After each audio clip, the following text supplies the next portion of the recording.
കൈകൂപ്പി നിന്ന് അപേക്ഷിക്കുകയാണ്. പ്രിയപ്പെട്ടവരെ, നിങ്ങൾ കണ്ണു തുറക്കണം, ഞങ്ങൾക്ക് നീതി തരണം. അത് തന്നെയാണ് ഞങ്ങൾക്ക് പറയാനുള്ളത്.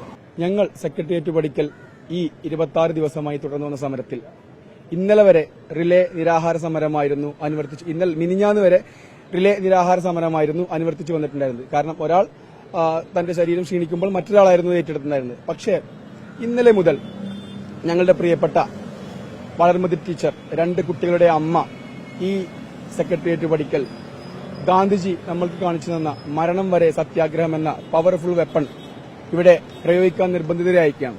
ഞങ്ങൾക്ക് ആദ്യം തന്നെ പറയാനുള്ളത്, ഈ സമരം ഒരു രാഷ്ട്രീയ പാർട്ടികൾക്കും എതിരെയല്ല. ഞങ്ങളുടെ രാഷ്ട്രീയം ജോലി എന്നത് മാത്രമാണ്.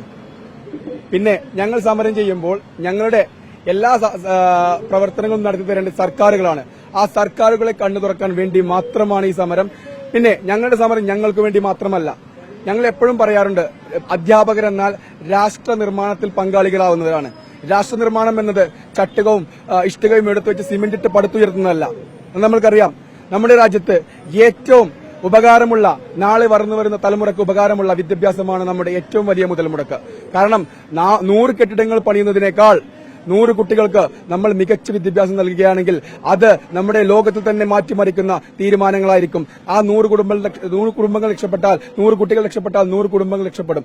അപ്പോ ഞങ്ങൾ പറയുന്നത്, ക്വാളിറ്റിയുള്ള നല്ല മികച്ച ലോകോത്തര നിലവാരത്തിലുള്ള വിദ്യാഭ്യാസങ്ങൾ കിട്ടുവാനായി നമ്മുടെ നിലവിലുള്ള സിസ്റ്റത്തിന്റെ റേഷ്യോ കുറക്കണം. പിന്നെ ഞങ്ങൾ ഉന്നയിച്ച അനവധി കാര്യങ്ങളുണ്ട്. ഞങ്ങൾക്ക് ഇതുവരെ നിയമനങ്ങൾ കുറവായതുകൊണ്ട് തന്നെ ലിസ്റ്റിന്റെ കാലാവധി നീട്ടണം. അങ്ങനെ ഞങ്ങൾ ഉന്നയിക്കുന്ന കാര്യങ്ങളൊന്നും രാഷ്ട്രീയപരമോ മറ്റെന്തുമോ അല്ല. രാഷ്ട്രീയത്തിന് അതീതമായി ഈ സമരപ്പന്തലിൽ എല്ലാവരും കാണാം, നിങ്ങൾക്ക് കാണാം, നമ്മുടെ മുകളിലുണ്ട് ഒരു കൊടി, നമ്മുടെ ഭാരതത്തിന്റെ കൊടി. ഇവിടെ രാഷ്ട്രീയ, ജാതി, വർണ്ണ, മത വ്യത്യാസങ്ങൾക്ക് അതീതമായി എല്ലാവരും ഒരേ മനസ്സോടെ ഞങ്ങൾ പറയുന്നത് ഞങ്ങളുടെ ജോലി എന്നതു മാത്രമാണ് രാഷ്ട്രീയം. ഇവിടെ പിന്നൊരു കാര്യം പറയാനുള്ളത്, ഞങ്ങളുടെ സമരപ്പന്തലിലേക്ക് ഈ സമരപ്പടി വരെ നിങ്ങൾക്ക് രാഷ്ട്രീയം ഉണ്ടായിരിക്കാം, പക്ഷെ ഇവിടെ കയറുമ്പോൾ നിങ്ങളുടെ രാഷ്ട്രീയം ഞങ്ങൾ കണക്കാക്കുകയില്ല. ഈ സമരപ്പന്തലിലേക്ക് രാഷ്ട്രീയത്തിന് അതീതമായി ഞങ്ങൾ ഉയർത്തിയ പ്രശ്നങ്ങൾ, എയ്ഡഡ് മേഖലയിലെ പ്രശ്നങ്ങൾ ഞങ്ങൾ ഉയർത്തിയിട്ടുണ്ട്. ഞങ്ങൾ ആരും എയ്ഡഡ് അധ്യാപകർക്ക് എതിരെയല്ല, എയ്ഡഡ് മാനേജ്മെന്റിന് എതിരെയല്ല. ഇതുവരെ ഉണ്ടായിരുന്ന നിയമങ്ങൾ മാറിക്കൊണ്ട് ഇവിടെ നീതിപൂർവമായ നിയമനങ്ങൾ കിട്ടുന്നതിന് വേണ്ടി ഇനിയും പഠിക്കുന്ന ജെൻസി, ജെൻ ആൽഫകൾക്കൊക്കെ വേണ്ടിയുള്ളതാണ്.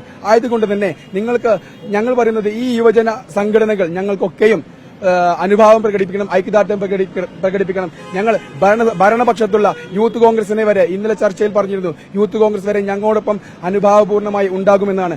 അതുകൊണ്ട് തന്നെ രാഷ്ട്രീയം മറന്ന്, കക്ഷി മറന്ന്, എല്ലാം മറന്നുകൊണ്ട്, വൈര്യങ്ങളൊക്കെ മറന്നുകൊണ്ട് ഞങ്ങൾ ഉയർത്തിയ പ്രശ്നങ്ങൾ ഇത് കേരള സമൂഹത്തിൽ ഒരു പുതുവിപ്ലവം തീർക്കുന്നതാണ്, പുതുചരിത്രം കുറിക്കുന്നതാണ്. ആയതുകൊണ്ട് തന്നെ രാഷ്ട്രീയത്തിന് അതീതമായി, എല്ലാ ചിന്തകൾക്കും അതീതമായി ഞങ്ങളുടെ പ്രശ്നങ്ങൾക്ക് പരിഹാരം കാണുകയും ഇനി നാളെ വരുന്ന ഒരു തലമുറയ്ക്ക് വേണ്ടി ഈ പ്രശ്നപരിഹരണം നടത്തുകയും വേണം എന്നുള്ളതാണ്. പിന്നെ അതുപോലെ തന്നെ ഞങ്ങളുടെ ടീച്ചറുടെ നിരാഹാര സമരം, സത്യാഗ്രഹ നിരാഹാരം, ഗാന്ധിജി പഠിപ്പിച്ചു തന്ന നമ്മുടെ സത്യാഗ്രഹ നിരാഹാരം എന്നത് ഇവിടെ 2ാം ദിവസത്തിലേക്ക് കടക്കുകയാണ്. ടീച്ചറുടെ ആരോഗ്യനില ഓരോ നിമിഷം കഴിയുമ്പോഴും വഷളായിക്കൊണ്ടിരിക്കുകയാണ്. ഇതിന് ഉത്തരവാദികൾ ഭരണാധികാരികളാണ്. അത് ഏത് രാഷ്ട്രീയക്കാരായാലും ഭരണാധികാരികൾ എന്ന് മാത്രമാണ് ഞങ്ങൾ പറയുന്നത്. ഭരണാധികാരികളാണ് ഇതിന് ഉത്തരവാദികൾ. എത്രയും പെട്ടെന്ന് ഈ സമരപ്പന്തലിലെത്തി ഞങ്ങളുടെ ആവശ്യങ്ങൾ അനുഭാവപൂർണ്ണമായി പരിഗണിച്ചുകൊണ്ട് തന്നെ ഞങ്ങളുടെ സമരത്തിന് അനുഭാവപൂർണ്ണമായ നടപടികൾ ഉണ്ടാകണമേ എന്ന് എല്ലാ രാഷ്ട്രീയക്കാരോടും, എല്ലാ ഭരണാധികാരികളോടും കൈകൂപ്പി നിന്ന് അപേക്ഷിക്കുകയാണ്. പ്രിയപ്പെട്ടവരെ, നിങ്ങൾ കണ്ണു തുറക്കണം, ഞങ്ങൾക്ക് നീതി തരണം. അത് തന്നെയാണ് ഞങ്ങൾക്ക് പറയാനുള്ളത്.